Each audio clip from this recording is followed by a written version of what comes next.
Aduh, sayang sekali ya aku tak bawa pakaian spare, keluar spare. Pakaian untuk mandi lah senang cerita. Lawa tu. Lepas tu kawasan ni dia sungai. Ni aku cakap sungai berbentuk kolam.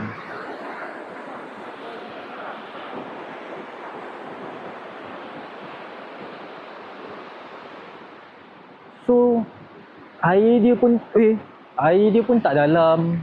Setakat paras aku tengok macam paras lutut tu. Okey lah. YouTube. Apa nama YouTube?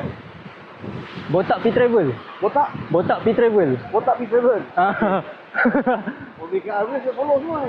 ya ke? Boleh ya. Sekarang kita tak tahu. Ya betul. Apa kejap lagi saya share link YouTube tu. Jadi apa ikut? Kita kira you ikut lah.